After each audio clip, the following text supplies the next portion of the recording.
கொண்டிருந்தால் இந்த பூலோகம் சற்று கொஞ்ச நேரம் இருந்திருந்தா இந்த பூலோகமே அழிந்து போயிருக்குங்கம்மா. சரி, ஏனம்மா இப்படி சண்டையிட்டுக் கொண்டீர்கள்? என்னம்மா காரணம்? அண்ணா, எனது மகனை கொல்ல வருகிறாள் இந்த சண்டாளி.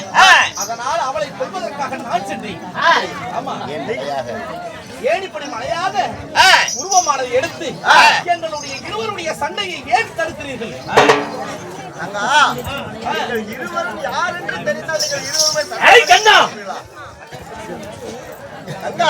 நாங்கள் யாராக இருந்தாலும் எனக்கு என்ன? என் தேவனாகிய குணசீலை படுமாவின் ஐயவந்தகி சண்டாளி நட்ட நடு சுடுகாட்டிலே சுட்ட பிணங்களை எல்லாம் தின்று கொண்டிருக்க சண்டாளி காளி அவள் சிறை வைத்திருக்கிறார். மரியாதையாக விட முடியுமா முடியாதா கேட்டு சொல். கோபம் கொள்ள வேண்டாம். ஏன் எங்களுடைய ஒருவருடைய முகம் ஒருவருக்கு தெரியாமல் இப்பொழுது மழையாக இந்த சண்டையை தடுக்கிறீர்கள்? பகவானி, நீங்கள் இருவரும் யார் என்று தெரிந்தால் என்னுடைய சண்டையான இருக்க மாட்டீர்கள். யார் தெரியுமா? நீங்கள் இருவருமே சுருக்கமாக சொல்ல போனால் நீங்கள் இருவருமே அக்கா தங்கைகளா? அக்கா தங்கைகளா? ஆமா. எப்படி தெரியுமா? சுருக்கமாக சொல்ல போனால் உடல் தான் இரண்டு, உயிரானது ஒன்றுதான். தங்கா ஒன்றுதான். அந்த சிவனுடைய மனைவியாகப்பட்ட உமையில் சக்தி தேவி ஒரு மாமாக வழிபட்டவர் தான் இந்த காளி தேவி. அடுத்தபடியாக அவதாரம் தான் இந்த மாரியம்மன் அவதாரம். சுருக்கமாக சொல்ல போனால் இரண்டுமே உடலானதுதான் இரண்டு, உயிரானது ஒன்றுதான். அம்மா, சுருக்கமாக சொல்ல போனால் சக்தியின் அவதாரங்கள் தான் இருவருமே.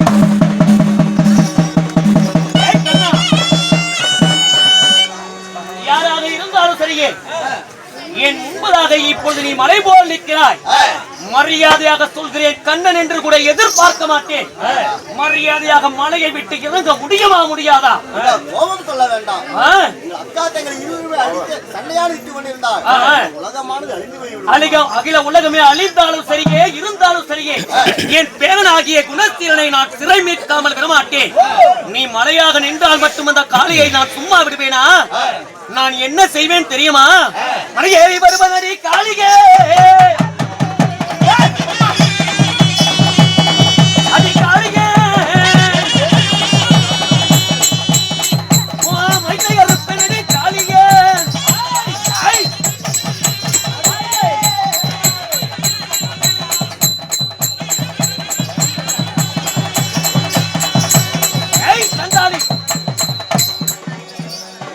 இந்த கண்ணன் மலையாக நின்றாலும் சரியே, நான் மலையேறி வருவேன்.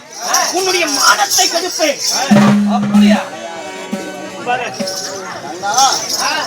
இந்த கண்ணன் நான் மலையாய் இருக்கும் வரை உங்களால் சண்டையான இருக்கும் வரையில் ஒன்றும் செய்ய முடியாதா? மரியாதையாக என் பேரனை விடுதலை செய்ய சொல். உனக்கு என்ன? உன்னுடைய பேரனாகப்பட்ட குணசீலனை விடுதலை செய்ய வேண்டும். ஆமா, அவ்வளவுதானே? இதோ சமாதானமாக பேசி விடுதலை செய்ய சொல்கிறேன். மரியாதையாக சமாதானம் பண்ணி பேசுவாயோ பேச மாட்டாயோ தெரியாது. மலையை விட்டு இறங்கி வாங்க. கோபத்தை குறைச்சிக்கிட்டாதான் மாரியம்மா கோபம் தனியில இறங்க மாட்டாரு.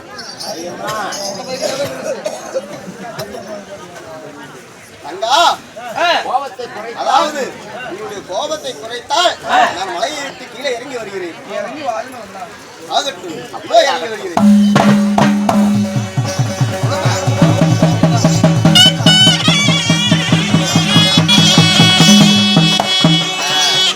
சமாதானமாய் போச்சு.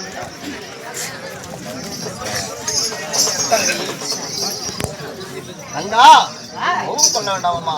உன்னுடைய அக்காகப்பட்டவதான் காளிதேவி. அக்கா அக்கா என்று ஏகவசனம் பேச வேண்டாம்.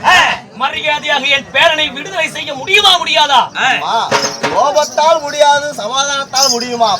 சமாதானத்தால் பேசி முடிவெடுத்தால் கூட அந்த காரியத்தை நம்மளால் முற்றும் செய்து முடிக்க முடியும். சமாதானமாக செல்லுங்கள் தாயே. சமாதானமாக சென்றால் என் பேரனை விட்டு விடுவாளா? கண்டிப்பாக விட்டு விடுவாள். அப்படியா? ஆமாம். சரி, கேட்டு பாரவளிடத்திலே, பேசி பாரவளிடத்திலே.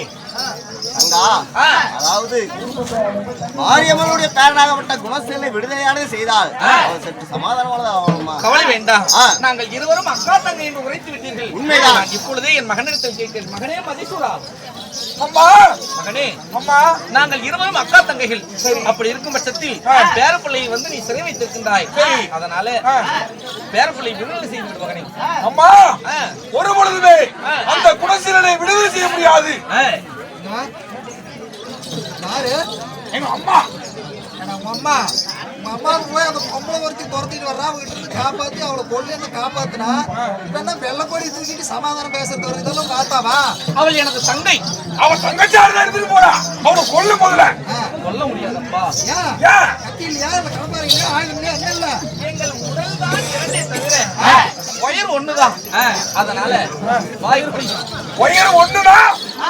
உயிரானது ஒண்ணுதான். உயிர் ஒண்ணு. ஆமா. ஏண்டி? நீ விடுதலை செய்ய முடியுமா முடியாதா? ஒரு பொழுது முடியாது. ஏய், முடியுமா முடியாதா? முடியுமா? நீ கொல்ல முடியுமா முடியாதா? யாரு யாருடா? யாராவது சாவுக்கு சீக்கிரமா கதை முடிக்கலாம். அடியே காளியாதேவி அடியே கொட்டு கொட்டு ஒன்னாச்சு. கொட்டவங்க தோட்டி வேறையா போயிட்டுனா. மாவு மாவு ஒன்னாச்சு. மாவு சுத்தி வேறையா போயிட்டு. அங்கா தங்கையே, அக்கா ஆயிரமே இருந்தாலும் நான் எடுத்து தங்கையே, அவன் நான் எடுத்து வளர்த்து ஆளாக்கிய என்னுடைய மகன். நான் எவ்வளவோ வார்த்தை எடுத்து சொன்னேன், என் வார்த்தை கேட்க மறுக்கிறான். அப்படி இருக்கும் பட்சத்தில் நானே எனது மகனை கொண்டு விட்டால், எடுத்து வளர்த்து ஆளாக்கிய ஒரு தாயே பெற்ற மகனையே கொண்டு விட்டாள் என்பதற்காக வேண்டி என்னைத்தான் பழியும் பாவமாக பேசுவார்கள். அதனால இந்த சக்தியாகிய என்னை நினைத்தால் போதும், சக்தி சூலம் உன் கைகளிலே வரும். வந்த உடனே அந்த மதிசூரனை கொன்றுவிடு தங்கையே. அப்படியா? உண்மை. அப்படியே ஆகட்டும். உடனடியாக அந்த மதிசூரனிடத்திலே என் பேரனை விடுதலை செய்ய கேட்டு பார்க்கிறேன். நீ கேட்காத குத்தி தள்ளு சாவு.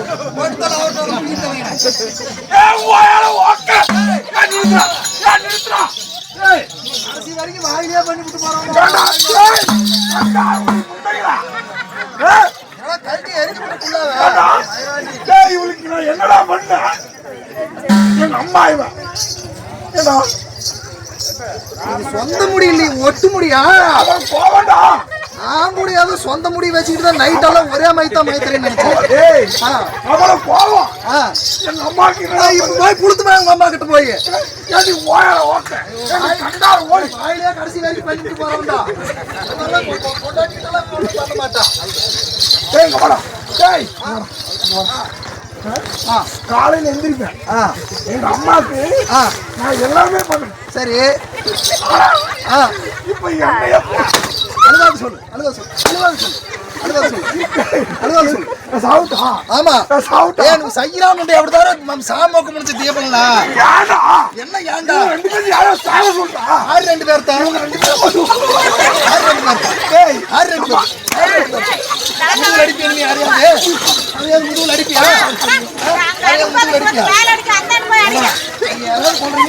முதுகுல அடிப்பியா? சண்டாளனாகிய கடுமாவினை ஏவத்தகன் மதிசூரா, உன்னுடைய அழிவு காலமானது ஏற்பட்டுவிட்டது. ஆனா உன்னை விடுவதாடா?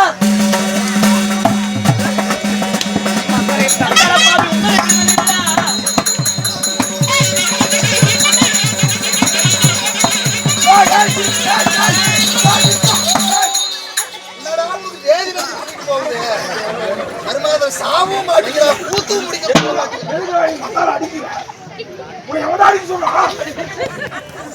ராஜா நீ மந்திரி நான் சொல்றது கேளு. நீ பாருங்க இஷ்டமா போடுறான். எடி வரல வேஷம் போட்டு அடிப்பிட்டு இல்ல, அதான் சம்பளத்துக்கு அதை ஊம்பு கொடுக்க பாரு தாயே.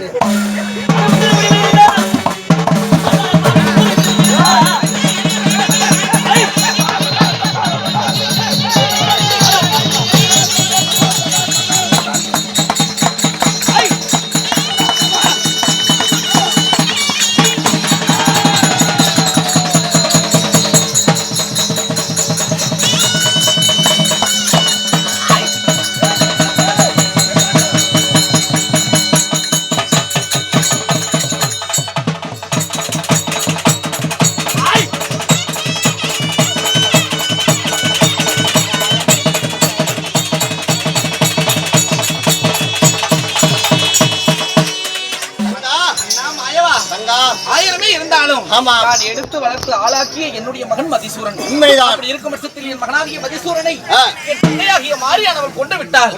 எப்பொழுது என் தங்கை முகத்திலே விழித்தாலும் என் மகனை கொன்று விட்டாலே என்பதற்காக ஒரு கோபம் தான் வரும். உண்மைதான். அந்த கோபத்தில் எங்களுக்கு சண்டையானது ஏற்படும். கண்டிப்பாக. அந்த சண்டையை தடுப்பதற்காக தாங்களும் வர வேண்டும். ஆமா. அதனால இனிமேல் ஒரு பொழுதும் என் தங்கை மாரியின் முகத்திலே விழிக்க மாட்டேன். அதற்கு ஒரு நல்லதொரு வரத்தை கொடுங்கள் சுவாமி. தங்கா, கவலை வேண்டாம். அதாவது உன்னை ஊருக்கு எல்லையிலே, ஒரு ஊரின் எல்லையிலே உன்னை வடக்கு முகமாக உன்னை அமர வைத்து வருடத்துக்கு ஒரு முறை உனக்கு பூச்சூட்டி பொங்கலானது வைத்து எருமைகளானது காவானது கொடுப்பார்கள். அவ்வாறு எருமைகளானது காவானது கொடுக்கும் பொழுது உன்னுடைய கோபம் எல்லாம் தணிந்து அவளுக்கு வேண்டிய வரத்தை எல்லாம் நீ தர வேண்டும் என்று உனக்கு ஆசீர்வாதமான தருகிறேன் தங்கா, ஆசீர்வாதமான தருகிறேன்.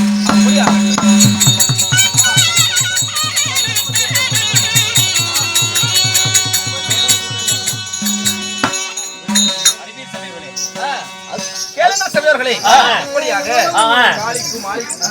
அறிவர்கள் சபையர்களே, இப்படியாக காளியும் மாரியும் ஒருவர் முகத்தை ஒருவர் பார்க்க கூடாது என்பதற்காக மாயவனாடப்பட்டவர் காளியம்மாளை கொண்டு சென்று காட்டு கருப்பு பேய் பிசாசு பில்லி சூரியம் எல்லாம் ஊருக்குள் நுழையக்கூடாது என்பதற்காக காளியம்மாளை ஊரினுடைய எல்லை பகுதியில வடக்கு முகம் பார்த்தது போல் அமர வைத்தார்கள். ஆமா. இன்னைக்கும் நாளைக்கும் எங்க பார்த்தாலும் காளியம்மா எங்க இருக்கு?